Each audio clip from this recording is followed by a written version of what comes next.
भारत में धार्मिक स्थलों को लेकर विवादों की लिस्ट लंबी होती जा रही है। अयोध्या, काशी, मथुरा से लेकर हाल ही में संजौली मस्जिद विवाद के बीच अब उत्तर प्रदेश के संभल की शाही जामा मस्जिद सुर्खियों में। हिंदू और मुस्लिम पक्षों के बीच बढ़ते तनाव के साथ ये मामला कानून और राजनीति के बीच नया मोर्चा बन चुका है। आइए जानते हैं संभल की जामा मस्जिद के बारे में और क्या है ये पूरा मामला।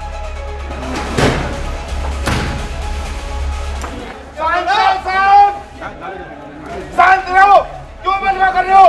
कौन क्या कह रहा है? अरे क्यों हो रहा है?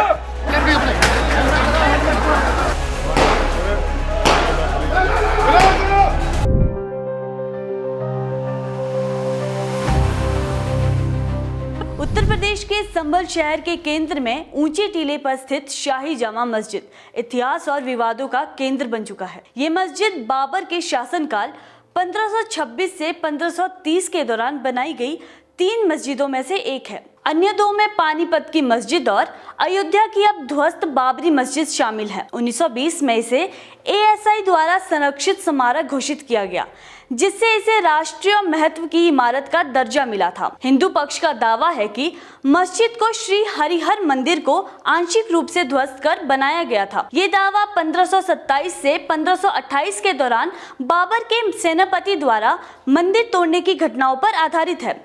हिंदू धर्म ग्रंथों के अनुसार संभल वह स्थान है जहां कलयुग के अंत में भगवान विष्णु के 10वें अवतार कल्कि प्रकट होंगे। वरिष्ठ अधिवक्ता विष्णु जैन और उनके पिता हरिशंकर जैन ने दावा किया है कि जामा मस्जिद वास्तव में हरिहर मंदिर है। सिविल जज ने 19 नवंबर को सर्वे का आदेश जारी किया और एडवोकेट कमिश्नर रमेश राघव को सर्वे की जिम्मेदारी सौंपी। सर्वे की प्रक्रिया में वीडियोग्राफी और फोटोग्राफी अनिवार्य की गई और रिपोर्ट को 29 नवंबर तक अदालत में प्रस्तुत करने का निर्देश दिया गया। 19 नवंबर को पहली सर्वे टीम मस्जिद पहुंची, जहां भारी सुरक्षा के बीच 2 घंटे तक सर्वे हुआ।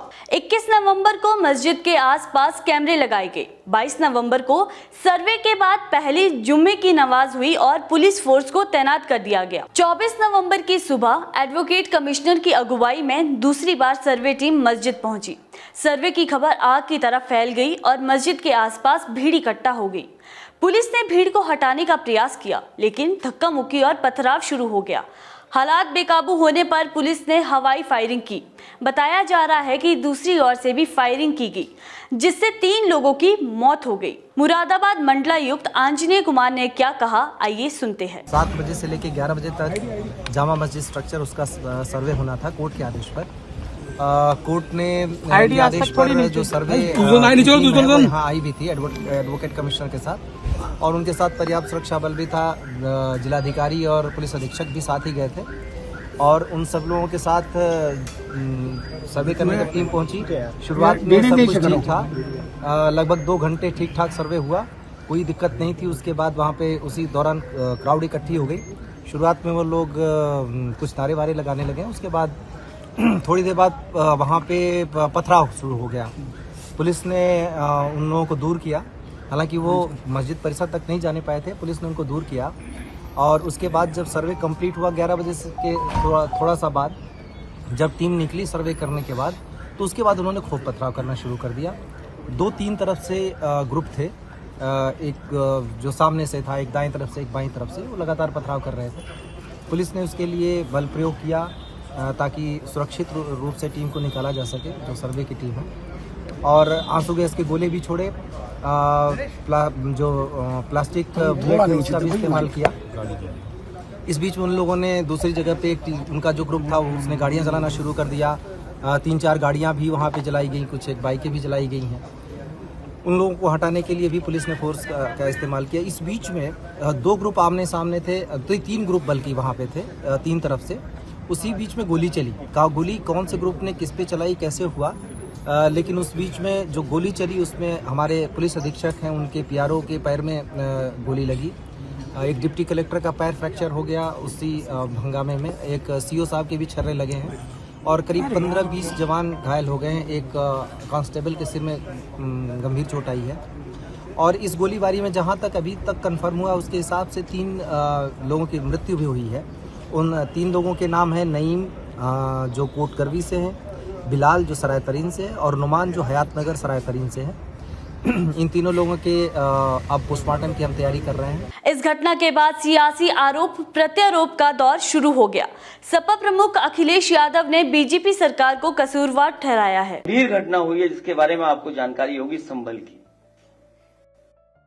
सर्वे हो चुका था, चुनाव के चर्चा न हो पाए, हमारी आपकी प्रेस गड़बड़ा जाए, इसलिए जानबूझ करके सुबह सर्वे की टीम भेजी है जिससे माहौल खराब हो जाए, कोई चुनाव पर चर्चा न कर सके।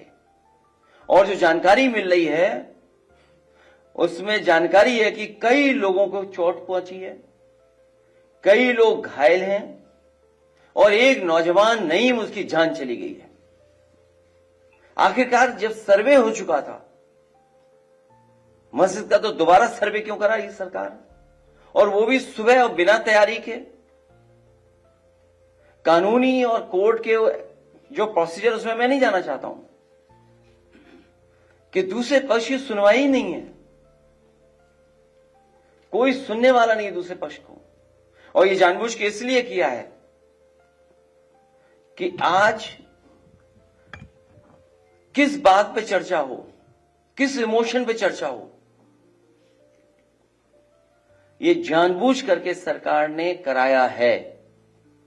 ये जो संभल में हुआ है, बीजेपी सरकार प्रशासन सब ने मिलकर कराया जिससे कि चुनाव के धांधली पर, चुनाव की बेईमानी पर चर्चा न हो सके। वहीं ज्ञानव्यापी केस के याचिकाकर्ता सीता साहू ने वाराणसी की महिला याचिकाकर्ताओं के बीच डर के माहौल का जिक्र किया है। देखिए, यहाँ पे भी हम लोग ने याचिका तो डाल ही रखी है, कई जगह का सर्वे भी बाकी है।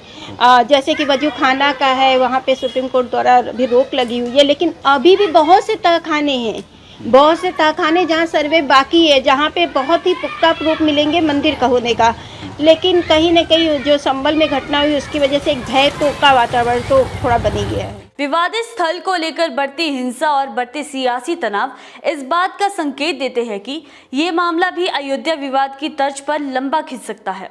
सवाल ये है कि क्या इन विवादों का हल न्यायिक प्रक्रिया से शांति से हो सकेगा या ये संघर्ष किसी और बड़े अध्याय की ओर बढ़ेगा।